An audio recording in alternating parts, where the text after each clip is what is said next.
Our next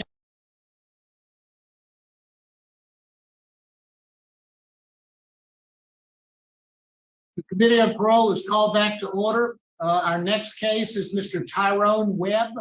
Mr. Webb, if you would please give us your full name and DOC number. Tyrone Webb, 400229. Thank you. Mr. Webb, let me explain our process to you. First, I'm going to read some information into the record, and then the board is going to conduct a parole interview with you. At the appropriate time, we will allow the participants who've indicated they wish to speak to have their input. Currently, we have speaking in your favor, Ms. Tyronica Foster, who is your daughter, Derek Webb, who is your brother, and Melanie Robinson, who is your cousin. Also present but not speaking is Paula Robinson, Tiffany Robinson, Chantrell Webb, and Valerie Smith. Also here in opposition speaking is Darren Robertson, who is the victim's brother, and also present Philip Atkins, who is our victim advocate, Tramika Woods, who is the victim's niece, Simone Robertson, who is the victim's niece, and Wanda Robertson, who is the victim's sister. At the end, you'll be allowed to make a brief statement before the board votes. Do you understand our process? Yes, sir. This is the matter of Tyrone Webb, DOC number 400229, date of birth December the 14th of 1979. He's classified as a first felony offender. He has a parole eligibility date of January 6, 2022. He's not eligible for good time. He is serving a life sentence of a charge of second-degree murder, having been sentenced on July the 6th of 1998. Mr. Webb, is all of that accurate? Yes, sir. Mr. Webb, your case has been assigned to Ms. Cheryl Renatza. She is on my right. She'll begin our interview process. Would you please answer any questions that she might have? Yes, sir. Good morning, Mr. Webb. Good morning, Mr. Nass.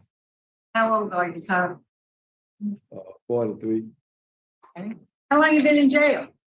26 years. So you served 26 years of a life sentence. And so you had just turned 17 when you committed this crime. Is that right? Yes, ma'am. And you were originally charged with first-degree murder, but through a plea agreement, it was put down to second degree. Right? Yes, ma'am. So why don't you tell us what happened that day?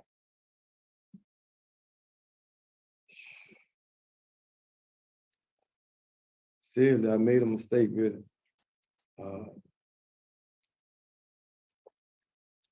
Somewhere I shouldn't have been. I was late. Why were you there? Ma'am. That you were somewhere you shouldn't have been, but why were you there? Just I was late. I guess trying to be grown, older,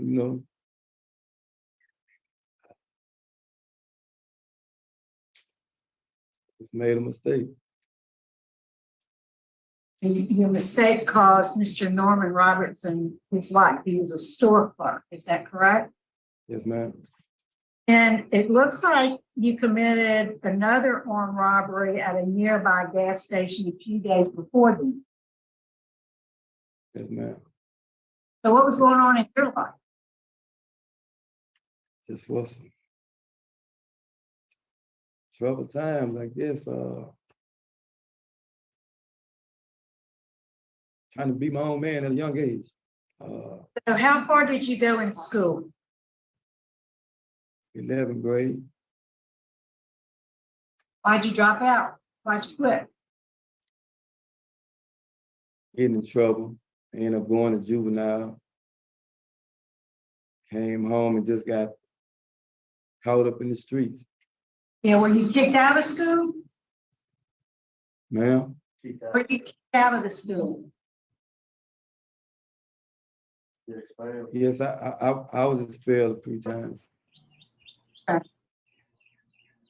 All right, so when did you figure out you were going to be eligible to sit before the parole board? I think in, I want to say 2020, 2019 or 20. So how long have you been there at David Webb? Since 2011. What programs have you been able to complete since you've been? Well, victim awareness, living in balance, in the reentry program. So I see there's 100 hours reentry 2021. Are you enrolled in anything now? Ma'am, Are you enrolled in any classes now? not right now. I just recently graduated the victim awareness and living in balance class. So you did complete living balance? Yes, ma'am. Because my record indicated you were enrolled in living balance. Good. What did you learn from that? A lot of things I didn't know. Basically, what I learned was to try my best to be a thinker outside the box. Am I still on? Yeah, you're on. You're All on. right. Learn to make rational decisions. Basically, just try to do the best I can. So when you were running the streets as a 16 and 17-year-old, were you doing drugs? Yes, ma'am. What kind? Marijuana. That's it? Yes, ma'am. What about drinking alcohol? I have, but no, ma'am. Not a group. Smoking weed? Yes, ma'am. Tell me about your write-ups. I noticed you got 57 write-ups in the last 26 years, but you got 2 contrabands in 2022. What was that all about? 22. Last year. That was the can. And the positive drug test. I failed the drug screen and I was got caught with some cans. The what? Wow. Area. Some cans, some dip. Yeah. Okay. Tobacco that I shouldn't have had I was in an area I couldn't have. So what'd you test positive for when you had a positive drug screen? Cocaine. Okay. And what's that all about? You hadn't learned anything, huh? And all this time. You told me you didn't do that. Tested positive for cocaine. I mean, I just was a prison thing, I guess. I never did on the street. Yeah. So when did you finish living in Dallas? About 2, maybe 3 weeks ago. What did it tell you about drug? Yeah, they spoke on drugs a lot, basically throughout the whole course. And So, Mr. Webb, what is your job? You have a job, or you were a student, full-time student? What's your job? I don't have a job at the moment. Why is that? In prison. I'm in a place where I can't have a job right now. Okay. Your housing area? Yes, ma'am. Where are you housed? In one, which is a transition unit. Okay. Well, I want you to know that you have some strong opposition to any consideration for early release. By law enforcement, of course, we'll hear from the victim's family shortly. I'm a little concerned about the positive drug screen in 2022 for cocaine. I can't pass the dip, the cans. I can't pass the cans. So I don't have any other questions at this time, Mr. Webb. Thank you. It's nice talking to you. Warden, what can you tell us about Mr. Webb? Not a lot to add, Mr. Marabella. You know, his record speaks for itself. He's been here since 2011. He's not really a terrible, problematic offender. His conduct record, as you notice, he gets a write-up or 2 a year. That's about it. He's gone well over a year now without a write-up. When that housing unit that he's in, Mr. Renata, that's the That's a step above working segregation. It's a medium custody transition cell block, so he should be moving to a general population dormitory pretty soon. Hopefully we can get him involved in some more programming, but overall, his institutional record kind of speaks for itself. That's all the comments I have, Mr. Mayor. Thank you very much, Gordon. Now we'll hear from your supporters, Mr. Webb. We'll hear first from your daughter, Veronica Foster. Ms. Foster?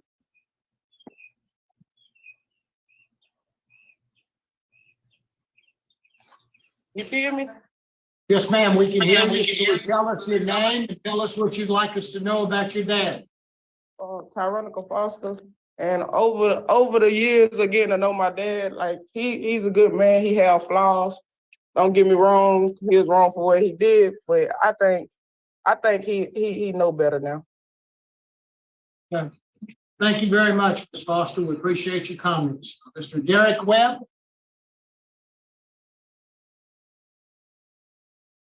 Can you hear me? Yes, sir, Mr. Webb. How are you? I'm well. Yourself, sir? Doing fine, thank you. If you give us your full name and tell us what you'd like us to know about your brother.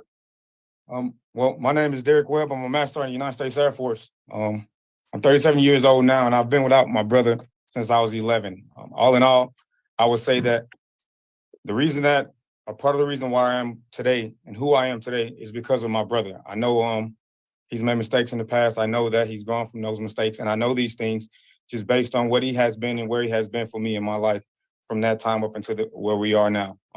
I could have very well went down a similar path, but because I was able to learn from his mistakes, communicate with him back and forth about my growth and, making mistakes of my own, I was able to, again, to get to where I am today. I've been in the military for 19 years and I will retire here pretty soon, but throughout that time, I've communicated with my brother often.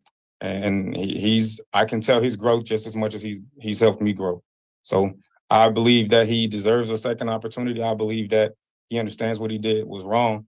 And I also believe that he's grown from that significantly. Thank you, Mr. Webb. We appreciate your comments and we certainly do appreciate your service. Thank you, sir.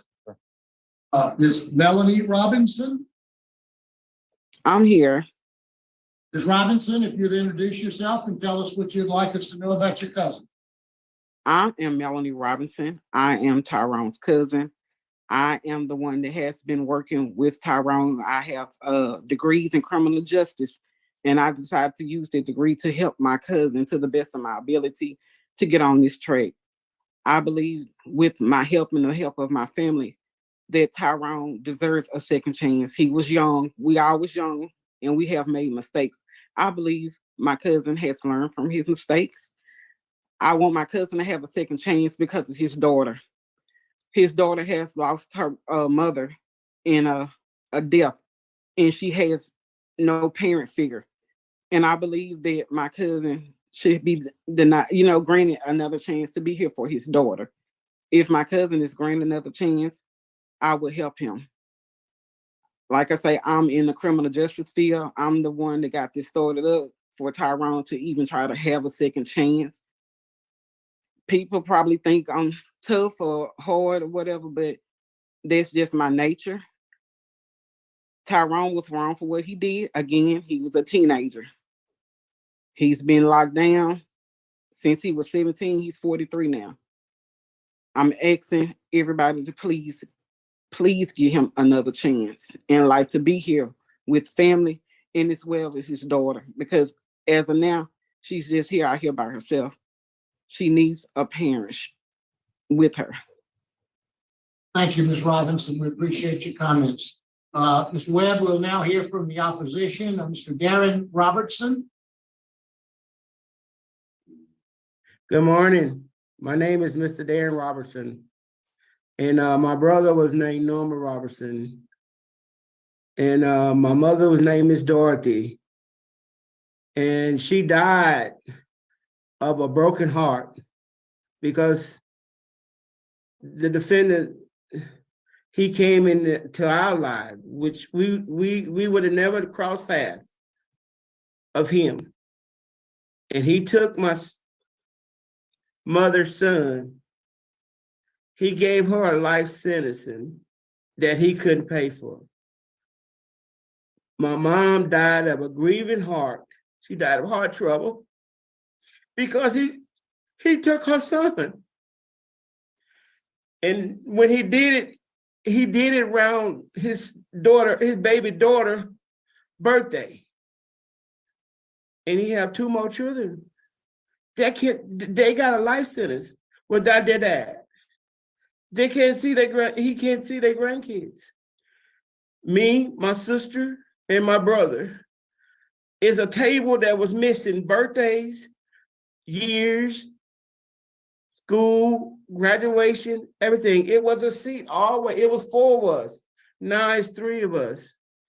He have taken something away from us. When the birthdays came up, with the parties, when the birthday came up, when the Thanksgiving, Christmas and stuff, we were grieved because there was a seat always missing.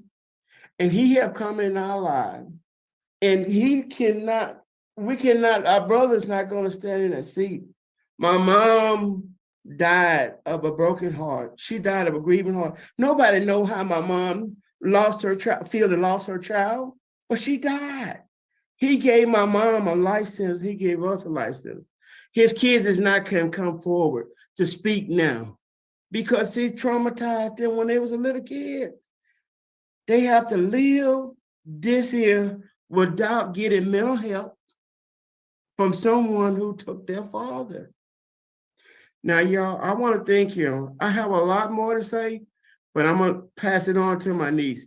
But I would thank y'all. I'm opposition of him. My mom not able to see this day, but I'm trying to do the best. I'm trying to do the best that what my mama wishes. Will y'all please carry out my mama wishes that he's sentenced into a life sentence? But Dr. I don't show your niece wishing to speak. Is your niece there? She's, I guess she's not there. Mr. Webb, is there anything you'd like to say before the board votes? Yes, I was young. I made a mistake, a grave mistake.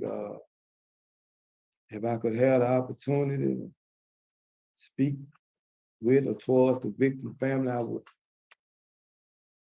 would like to apologize. I wish there was a way that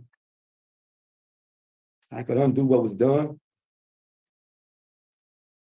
If I could do 26 more years to bring them back, I was glad to do it.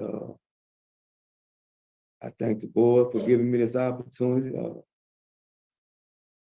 And thank my family, I thank the institution.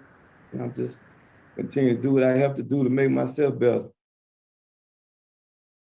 Thank you, Mr. Webb. Thank you. Mr. Webb, I appreciate what you said this morning. You know, you made bad choice, but you made that decision. Yes, You ma'am. also decision to do the cocaine just a year ago. So you got to start thinking before you act. Based on the opposite, and although I believe you're starting on the right track, Warden Goodwin has said you're in a transitional unit, so hopefully you'll get back in the general population. You'll be able to take advantage of some more programs. I really would like for you to work on getting your GED. Yes, ma'am. But based on the opposition that's been expressed here this morning, based on the write-up in 2022, I just don't think you're quite ready. My vote today is to deny your parole. Good luck to you. Reapply when you're eligible. Thank you, Mr. Johnson. Thank you, Mr. Chairman. Mr. Webb, Yes, sir. I want to make it very clear to you that you will always have opposition. And opposition is not the reason why you're going to be denied this. Yes, sir. The reason why you're going to be denied this morning, at the age of 42, you decided to use cocaine while you were incarcerated. You've had another contraband write-up only last year. You have not enrolled in GED program. You've been at David Wade for the last 12 years. The best place possible for you to remain right up free and take all the programs you needed, but all the programs that you completed, you just recently completed. Why you being denied this morning is basically because you lack the maturity and rehabilitation necessary for your release. And you've shown that by your actions. I deny your request. Thank you, Mr. Rochelle. Mr. Webb, you have 2 votes to deny your parole. I agree with both of my colleagues and the things that they've said. It sounds like you're on the right track. The cocaine write-up is a significant issue. You need to take some more programs. You're moving in the right direction. You need to remain write-up free. And you need to get some tools behind you, and your GED is really important so you can get that. So you've got 3 votes to deny you today, but encouragement for you to move on and apply when you can. Reapply when you can. Good luck to you. Yes, sir. Thank you. Thank you, Mr. Mayor.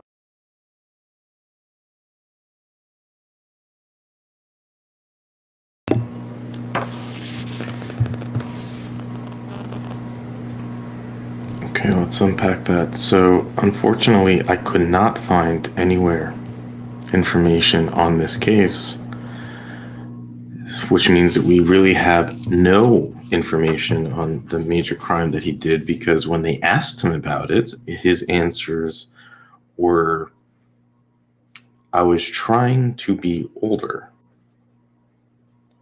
I was in a place that I shouldn't have been.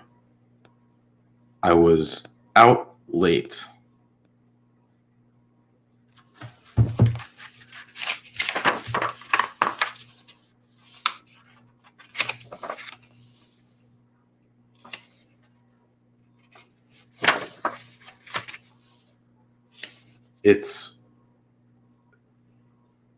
Imagine the victims.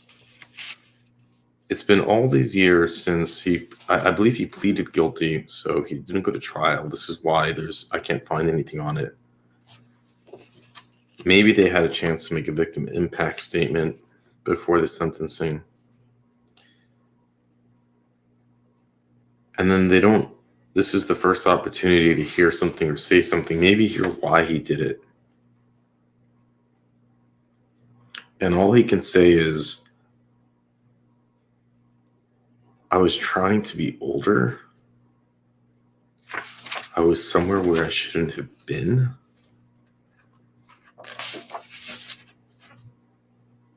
It's like, just so, and it was just like skipped over. And it was like, well, you did cocaine on your last time that you're there.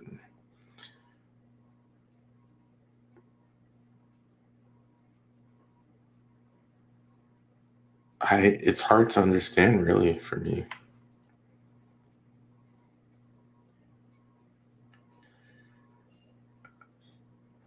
And, it's interesting hearing the birds chirping in the background. I wonder if in Angola you can hear birds chirp. I mean, maybe like out at the rodeo or things, but I'm sure not everyone gets that opportunity. But I was thinking if he hasn't heard a bird chirp in years, the irony of what that might have been. No, I don't know about irony, but the feeling. And then you have this complete difference of brothers, which always fascinates me. I've had conversations about this, and there's the whole nature versus nurture argument. And, they're I think 7 years apart. But one ends up basically in prison for life and with a life sentence, and the others, I think he said he's a master sergeant in the Air Force, 19 years served, getting ready to retire. I mean, living the American dream. Getting ready to retire. I don't even have a retiring date. It's like I've always worked for myself, so I have no pension. I have nothing like that. And I'm not complaining. If you want it, you got to earn it. And I did not choose to live that kind of lifestyle.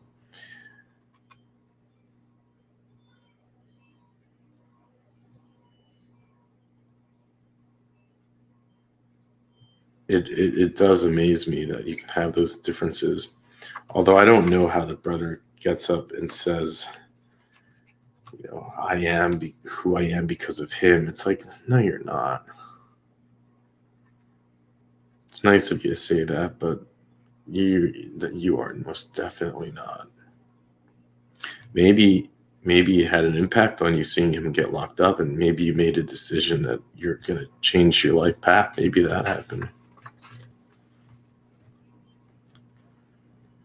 But I have a hard time believing that his mentorship is why you've built an outstanding career in the Air Force.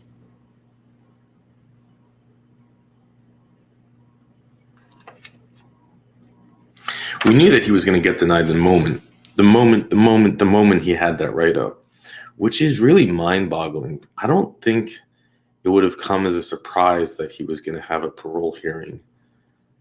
And it's like you're sitting there and you're going to make a decision that is going to risk your freedom, and you do it. And it just shows such a lack of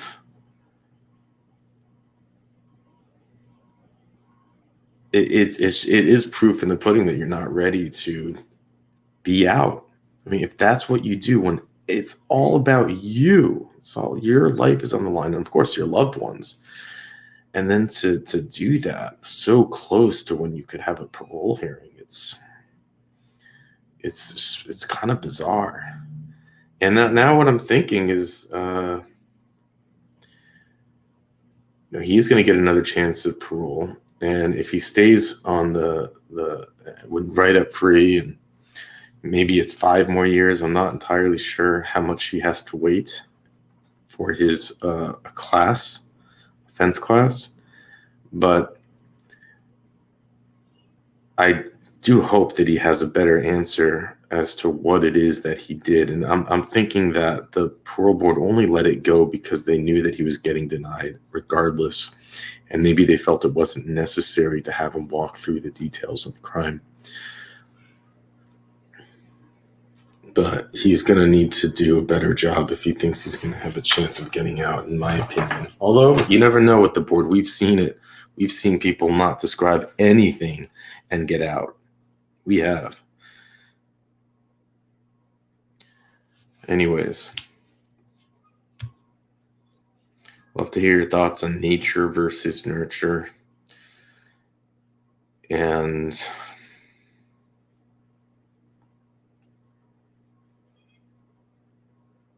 with that, I'll let you go.